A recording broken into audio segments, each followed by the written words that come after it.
तो मेरा नाम डॉक्टर आयशा है और एक बार फिर आपके सामने हाजिर हैं एक न्यू टॉपिक के साथ। उससे पहले हमारे चैनल को लाइक, सब्सक्राइब और शेयर करना ना भूलें। अपॉइंटमेंट के लिए नंबर स्क्रीन पे चल रहा है।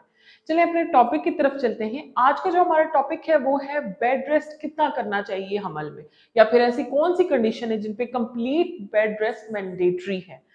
तो सबसे पहले तो मैं आपसे ये कहना चाहूंगी कि अगर आपकी प्रेगनेंसी स्मूथ है, नॉर्मल है, कोई किसी किस्म की कॉम्प्लिकेशन नहीं है, यानी कि आपकी मिसकैरेजेस की हिस्ट्री नहीं है, रिकरेंट मिसकैरेजेस के बार बार हमल जाया हो रहा है, ऐसी कोई हिस्ट्री नहीं है, या अगर आपकी प्रेगनेंसी है उसमें स्पॉटिंग नहीं है, ब्लीडिंग नहीं है, हैवी डिस्चार्ज नहीं है, स्मेली डिस्चार्ज नहीं है, यूटीआई स्वेयर किस्म का नहीं है, क्योंकि स्टार्टिंग के 3 मंथ्स ऐसे है ना जिसमें ये चीजें कंडीशन स्वेयर हो जाती हैं इन ऑलमोस्ट 30% पेशेंट्स में।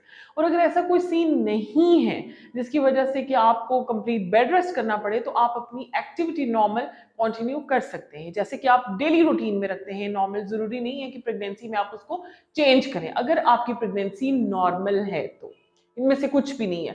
अवल की जगह अपनी जगह पे ओके है, यानी कि प्लेसेंटा अपनी नॉर्मल जगह पे है, कोई उसमें एबनॉर्मल चेंजेस नहीं है। उसके अलावा आपको मैंने जैसे कि बताया कि आपको कोई किस्म की स्वेयर किस्म की कोई बीमारी नहीं है, तो आप आराम से अपनी नॉर्मल रूटीन में प्रेगनेंसी को टिल 9 मंथ लेके जा सकते हैं। जितनी आप नॉर्मल एक्टिविटीज और नॉर्मल कंडीशन में रहेंगे उतना ही आउटकम उसका पॉजिटिव होगा, यानी कि हेल्दी माँ के साथ हेल्दी बेबी डिलीवर होता है।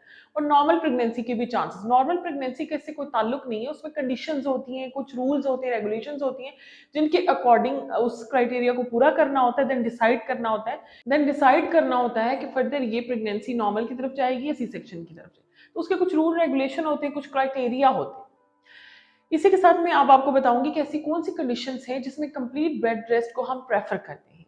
जैसे कि मैंने आपको बताया कि बार बार आपके हमल जाया होने की हिस्ट्री है, उसमें ये होता है कि आपके बच्चेदानी की लेंथ नॉर्मल से कम होती है। वक्त के साथ साथ जो जो बच्चा आगे ग्रो करता है वो छोटी होती जाती है, और एक टाइम ऐसा आता है, यानी मिड ट्राइमेस्टर, सेकेंड ट्राइमेस्टर में किसी भी टाइम बच्चेदानी का मुंह ओपन होता है और बेबी डिलीवर हो जाता है। तो ऐसी कंडीशन में हम सर्विक्स के मुंह पे टांग का मैकडोनल्ड स्टिच जिसे कहते हैं, सर्वाइकल सर्कुलर जिसे कहते हैं, वो लगाते हैं, और उसमें ये कोशिश होती है कि जितना आप बेड रेस्ट कर सके वो आपके लिए बेहतर है। लेकिन टाइम टू टाइम आजकल यही है कि मैं पेशेंट को वॉक का भी कहती हूँ, हल्की फुल्की, मतलब हैवी एक्सरसाइज ना करें, हैवी अपलिफ्टिंग ना करें, कोई हैवी ड्यूटी वॉक ना करें। सेकंड आ जाता है थ्रेटन मिसकैरेज, यानी कि आपकी प्रेगनेंसी है, हमल चल रहा है, बच्चे की ग्रोथ भी ठीक हो रही है, लेकिन साथ साथ आपको ब्लीडिंग है, स्पॉटिंग है, आप ज्यादा एक्टिविटी करेंगे तो आपकी ब्लीडिंग बढ़ सकती है, बच्चा जाया हो सकता है। तो इस कंडीशन में भी हम कहते हैं कि जब तक बच्चा अपनी ग्रोथ नहीं पकड़ लेता, हार्ट बीट नहीं आ जाती, सही करके परवान नहीं चढ़ जाता, यूट्रस को जकड़ नहीं लेता, अपनी उसमें मजबूती नहीं पकड़ लेता, तब तक आप बेड रेस्ट पे ही रहें। और last condition but very swear condition, जिसको प्लेसेंटा प्रीविया कहते हैं, उसकी 4 टाइप्स होती हैं, type 1, type 2, type 3, type 4। Type 3, type 4 थोड़ी डेंजरस होती है, तो उसमें हम कोशिश करते हैं कि पेशेंट जो है ज्यादा से ज्यादा बेड रेस्ट करे, क्योंकि उसमें ब्लीडिंग होने के चांसेस होते हैं, बीपी भी बढ़ सकता है, आपका प्लेसेंटा फट भी सकती है, और डिलीवरी टाइम से पहले। तो ये कुछ कंडीशंस थी जिसमें से मैंडेटरी होता है और जिसमें हम खुद आपको कहते हैं कि आप बेड रेस्ट करें।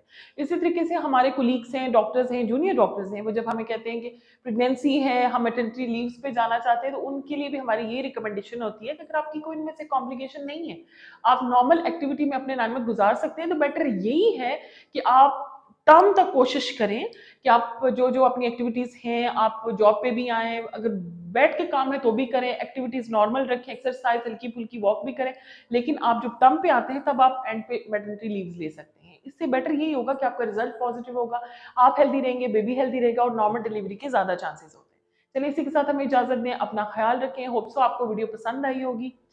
अल्लाह हाफिज।